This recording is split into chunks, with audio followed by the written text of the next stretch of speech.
Okay, so I think you and I have both been working for a little while here to open each of our files and do this kind of composition. So let's talk about a few of the things that have been going on, and maybe you've learned and maybe you have some questions regarding. First, let's talk about layers. So if you were following my advice, you did decide to name each of the layers to correspond with what they were. So otherwise, over here on this side, you would just have a bunch of layer ones that were pretty hard to distinguish one from another unless you just, peeked really, really, really closely at those little icons. Not so much fun. So it's much better to know that, hey, there's my beer cap. And with this eyeball, again, its visibility, you can turn it off and turn it on, turn it off and turn it on. Which is the one I mean, the red ball grass? Oh, it's that one down there. So that's a little bit about layers that you may have been accommodating. Also, I hope that you were zooming in, and again, to use what I would say is the zoom in, the command and plus key, or the command key, the space bar, and then clicking. It's the third way to zoom in. The first way is the magnifying tool over here on the toolbar. The second way is the zoom in and zoom out, which can be accessed from the view panel or also from the command plus minus. I think my most favorite way, though, because it's more precise, is to hold down on your keyboard command space bar, and then let's say I want to zoom in on this button, and I just click, and then I can zoom in on it. Then by holding down the space bar, I can navigate around.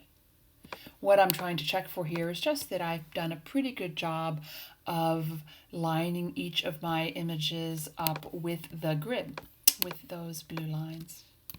If you haven't done this yet, maybe you're watching the videos prior to working, maybe you worked on the videos and you found some things a little frustrating. Let's talk a little bit more about how layers work, because it's going to come up this whole semester. Let's say you do have the wagon wheel picked. Okay, so the wagon wheel is this image up here. Turn it off and turn it on. The wagon wheel is actually, if I have the move tool, so shortcut V, or up here, if I have the move tool, the wagon wheel can actually be moved around. Now here's what's interesting. Check this out. It is operating, or it's integrating behind the hose bib there on the right, but it's in front of the fire pit and the button. So what's controlling that? Maybe you figured this out, but it's your order over here. It's your order of layers. So for this project, not so important because you're lining them each up with the grid. But in a future project, you may want to superimpose that wagon wheel, let's say, on top of that red button, which is great. But what if you want to put the wagon wheel on top of that hose? It's going behind the hose. It's because of the order over here, the order of layers, which you can completely adjust.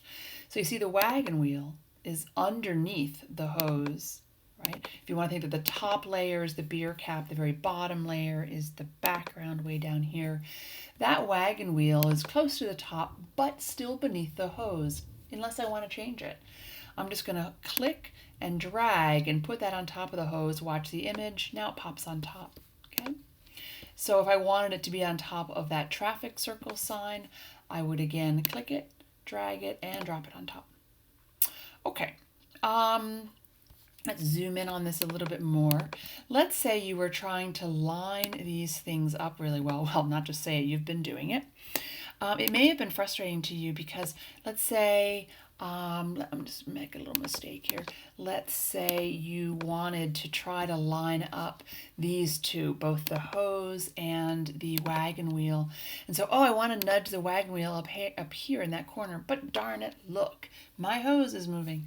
So if you click on the hose and then try to move, if you click on the wagon wheel, click on the wagon wheel and then try to move it, you're not activating it because you actually have to go over here, click on the wagon wheel as a layer, then move it. Go over here, click back on the hose, then move it. That is a great feature, and in some projects you're going to love it, but maybe in this project it's not an asset.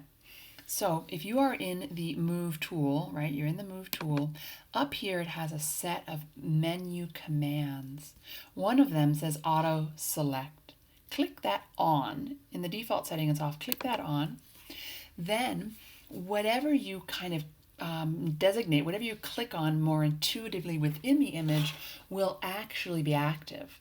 So currently I'm on the hose layer, but because I'm in auto select up here, watch this, I actually can work on the wagon wheel. And in fact, if I go over here a little bit more, I actually can work on the traffic circle. And I am not on the traffic, well, then I switch the traffic circle layer, but it's because I clicked on the image, and it's far more sort of point and shoot, get what you want, auto select. So for this project, that may save you a lot of time. All right, so let me go and actually do a little bit of good work here. Just tighten that up, traffic circle. I think I'll just bring that down. You can sometimes see that magenta line show up that says you nailed it.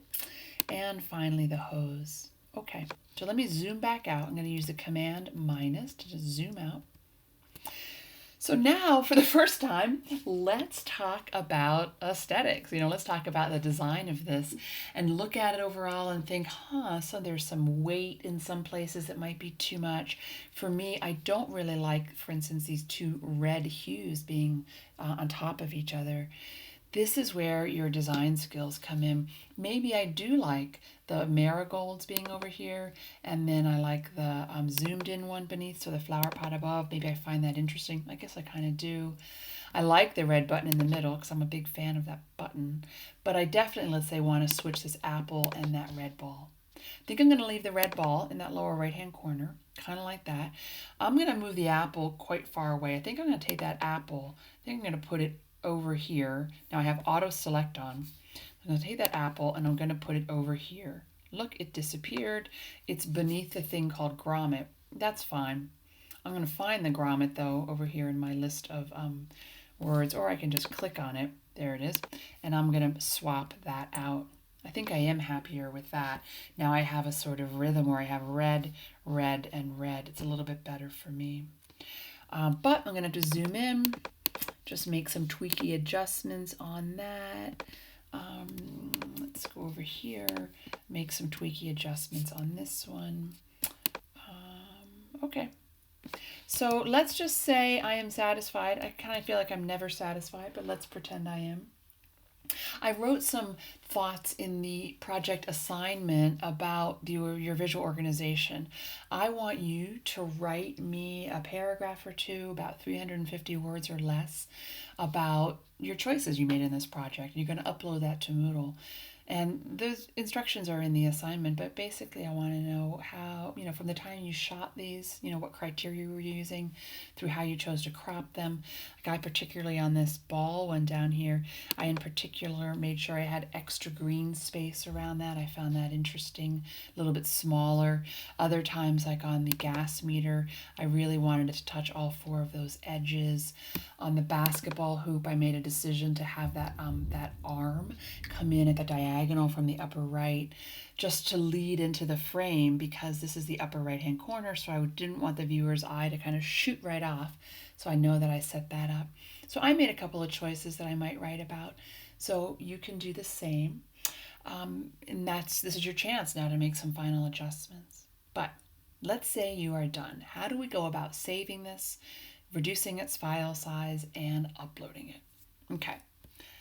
You like this, I like this. It is with all of the layers. We are going to flatten it, okay? We're going to compress all the layers into one for upload, but I don't want you to lose this file in case you ever want to return to it. So let's make a duplicate. Easy. Image, duplicate, okay? You want to call it something else? Say, sure. I'm just going to say that is fine. I'm going to say, okay. And up here now I have copy and I have original. On my copy, I'm going to go to Layer. I am going to go to Flatten Image. This is the last chance you have to make any final adjustments, but you still have your original. I'm going to say Flatten Image. Look at that. All of those layers got reduced.